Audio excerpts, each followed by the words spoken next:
warahmatullahi wabarakatuh. Waalaikumsalam warahmatullahi wabarakatuh. Apa kabar semua? Alhamdulillah luar biasa, tetap semangat. Allahu Akbar. Alhamdulillah semuanya sehat dan semuanya baik-baik hari ini. Sebelum kita memulai pelajaran kita hari ini, mari kita awali dengan membaca basmalah. Bismillahirrahmanirrahim. Berikutnya kita membaca doa bersama yang dipimpin oleh keluarga. Ista'id doaun qabla ta'allum. Bismillahirrahmanirrahim.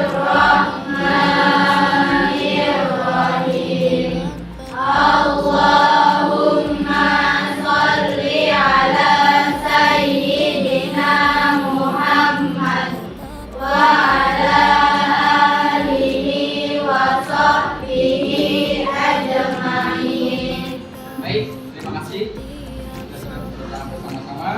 Sebelum kita lanjutkan, Bapak ingin cek satu-satu kehadiran kita hari ini. Abel Salma Raihana, Amina Zarika, Arifa Rizkia, Asifa Nadira, Aska Laila Jamil. Setiap hari hadir semuanya seperti ini. Semangat pagi. Pagi. Baik, hari ini kita akan mempelajari tentang apa? Sholat berjamaah. Sebelum kita membahas lebih jauh tentang sholat berjamaah, apa itu sholat berjamaah? Ayo, yuk Naswa. Sholat yang dilaksanakan dengan adanya imam dan makmum. Oke, ada lagi yang lain? Ya, Paras. Sholat yang dilaksanakan oleh dua orang atau lebih. Baik, ada lagi yang lain?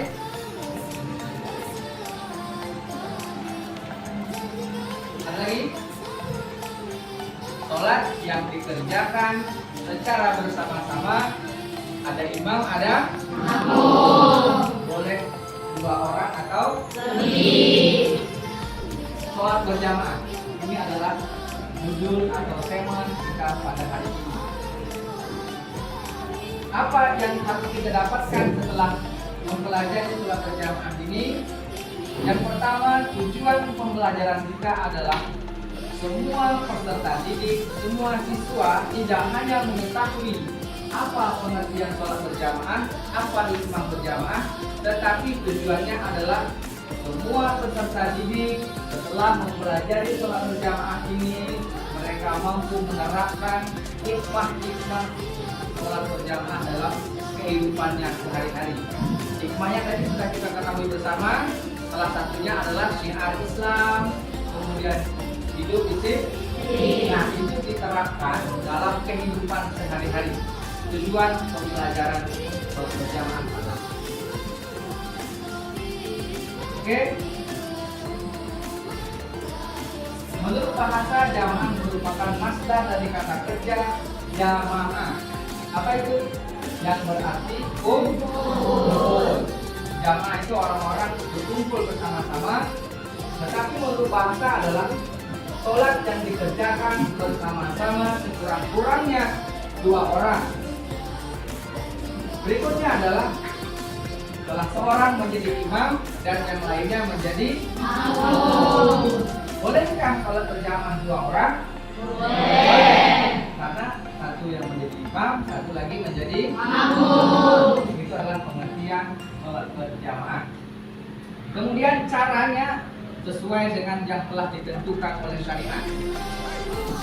Berikutnya, dasar hukum atau dalil terkait dengan sholat berjamaah. Yang pertama terdapat dalam surah Al-Baqarah ayat 43 yang berbunyi wa aqimus sholat wa atu zakat warkamu ma'as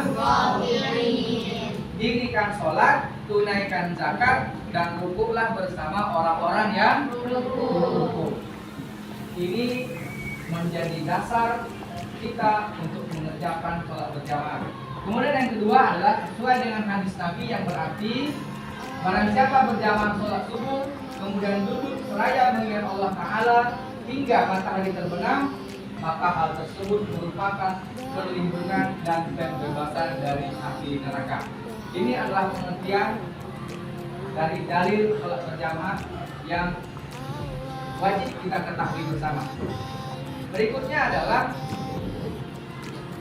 syarat seseorang dibolehkan menjadi imam. Jadi menjadi imam itu tidak boleh sembarangan. Apa syaratnya? Yang pertama apa? Mengetahui ajaran Islam. Yang sekurang-kurangnya dia adalah seorang ustaz.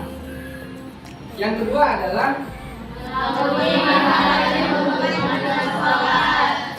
hal-hal yang berhubungan dengan sholat. Contohnya apa? Ada rukunnya, ada syarat sah, kemudian ada syarat wajib. Kemudian apa lagi? Tahu dia mana yang sunnah, mana yang dilarang ketika mengerjakan sholat. Kemudian yang ketiga adalah hafalannya paling banyak. Jadi diutamakan yang memiliki hafalan Al-Quran paling banyak. Berikutnya adalah memiliki bacaan Al-Quran lebih fasih dari yang lain. Fasih bacaan Al-Qurannya.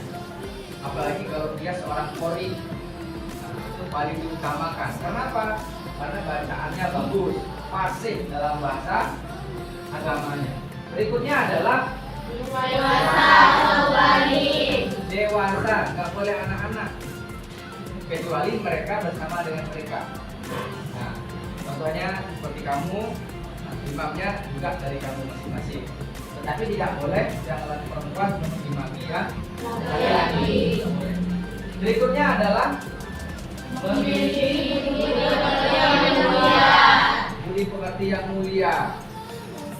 Jangan kalau dia seorang imam tapi dia tidak baik dalam budi pekertinya. Berikutnya adalah tidak dibenci oleh jamaah. Tidak dibenci oleh jamaah. Ada imam yang dibenci oleh jamaah, maka itu sangat tidak baik di tengah kehidupan bermasyarakat. Mencoreng nama baik sebagai seorang imam. Berikutnya adalah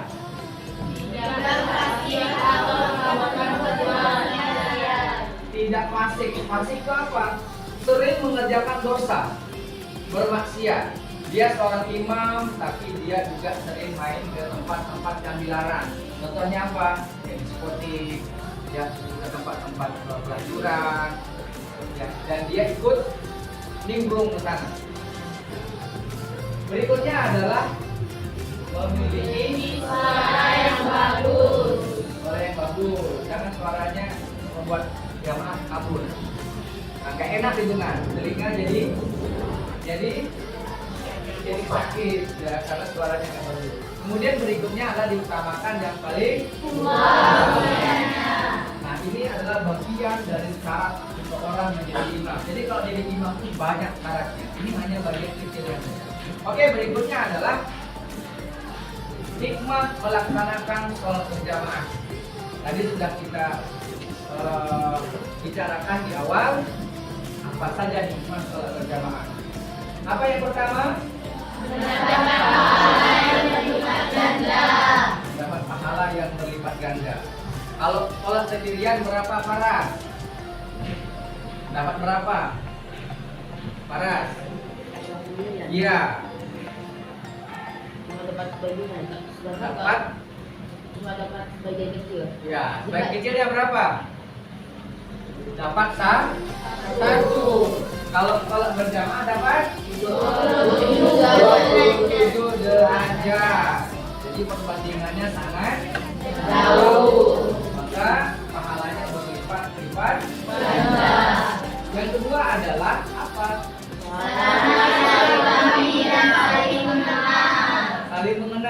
Jadi kalau orang rajin berjamaah, warga kenal. Tapi kalau kita jarang keluar rumah, apalagi jarang ke masjid, warga nggak kenal. Ya nggak?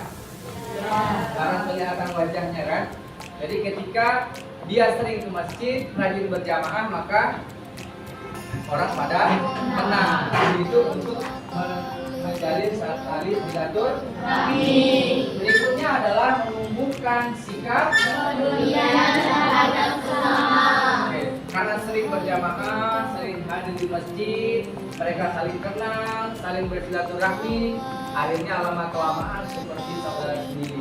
Jadi kalau misalkan ada yang sakit, nanti yang jamaah yang lain akan menjenguk, jamaah yang lain akan memberikan perhatian yang lebih kepada temannya yang sama-sama berjamaah.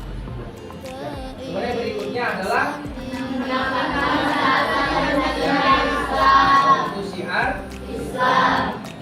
Jadi ini bentuk agama yang kita syiarkan kepada orang-orang, bahkan di luar agama kita sendiri. Jadi orang pada tahu, agama lain pada tahu bahwa berdirilah cara Islam untuk menumbuhkan rasa persatuan dan kesatuan dengan mensiarkan agama ini, salah satunya dengan sholat berjamaah. Oke, berikutnya adalah yang disiplin. Terbiasa disiplin dalam sholat, maka dia akan terbiasa pula disiplin dalam hal-hal lainnya, baik dalam belajar, dalam hidup bermasyarakat, kemudian dalam pekerjaannya dia akan terbiasa dengan disiplin.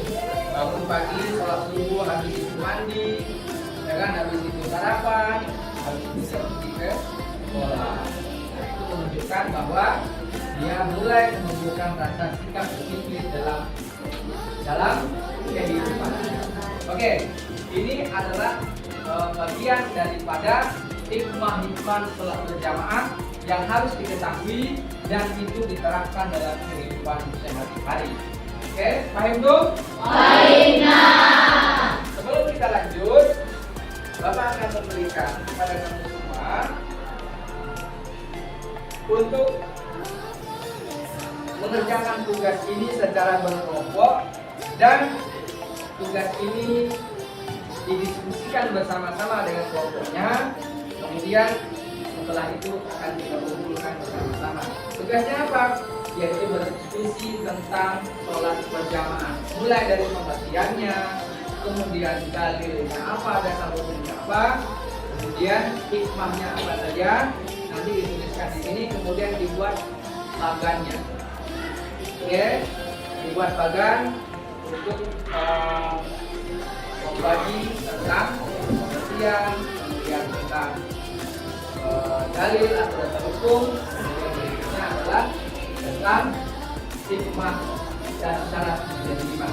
Oke, sekarang Bapak bisa berhitung 1 sampai 6. Ada 35?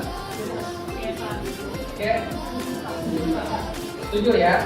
Oke, nanti setelah 7, 1 sampai 7 maka nomornya disatukan. 1 sama 1, 2 sama 2, 3 sama 3, 4 sama 4, 5 sama 5, dan begitu.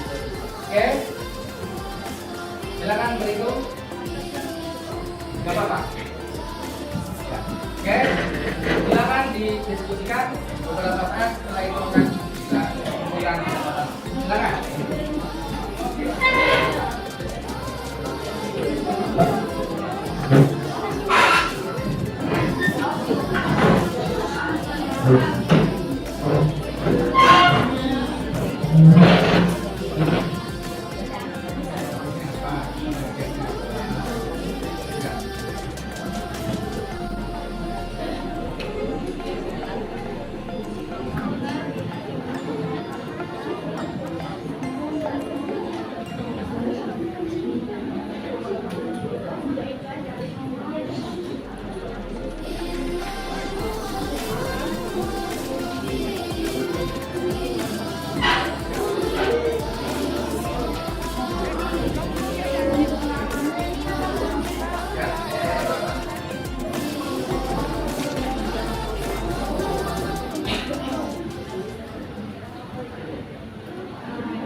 pertama sholat berjamaah itu adalah sholat yang dilakukan secara bersama yang salah satu di antara jika ada yang imam kemudian ada yang menurut bahasa jamaah itu berarti kumpul. Istilah jamaah sholat yang dilakukan oleh dua orang atau lebih, satu di antara mereka imam dan ada yang makmum. Berikutnya ayat Al-Quran yang menunjukkan kita untuk mengerjakan sholat berjamaah yang pertama adalah surat Al-Baqarah ayat 3 yang berbunyi Bismillahirrahmanirrahim wa aqimus shalah wa atuz zakat wa ta'awunu 'alal birri. Dan hadis Rasul sallallahu alaihi wasallam menyebutkan bahwasanya siapa berjamaah sholat subuh kemudian duduk seraya mengingat Allah Subhanahu wa taala hingga matahari terbit, maka dari hubungan yang berpasangan. Berikutnya adalah saat menjadi imam ada banyak sekali, hingga ini menjadi penting untuk orang-orang mengetahui bagaimana cara menjadi imam, apa saja. Kemudian berikutnya adalah hikmah yang terkandung dalam melaksanakan sholat.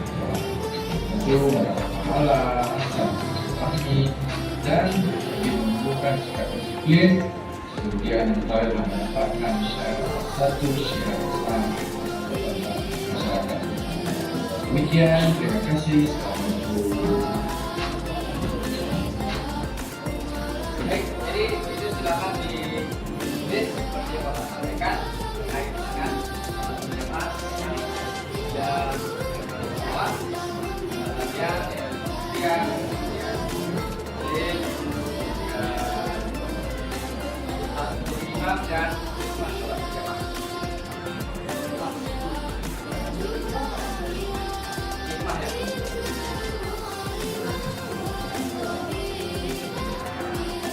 Jika sudah, boleh dikumpulkan salah satu dari kelompoknya.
kasih, kita berikan aplaus untuk mereka.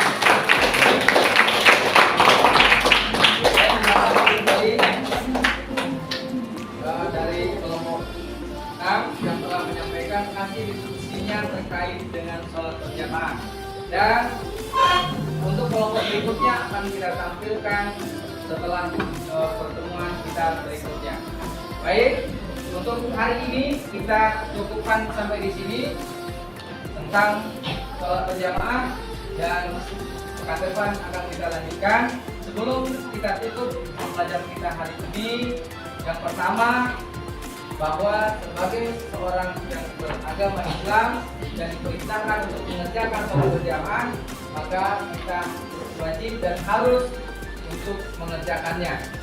Kemudian setelah itu kita laksanakan, kita terapkan dalam kehidupan kita sehari-hari tentang hikmah sholat berjamaah, baik dalam hal perilaku, kemudian juga interaksi kita dengan orang-orang yang ada di sekitar kita. Oke, itu saja untuk hari ini, dan insya Allah pekan depan kita akan lanjutkan materi berikutnya, yaitu tentang khutbah dan sholat Jumat. Sebelum kita pelajari nanti, masing-masing sudah membaca kemudian mempelajari tentang khutbah dan sholat Jumat. Paham tuh?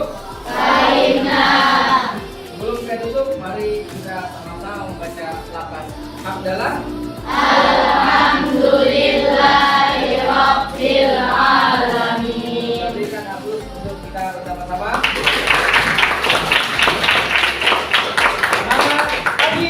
Semangat pagi. Terima kasih. Mohon maaf.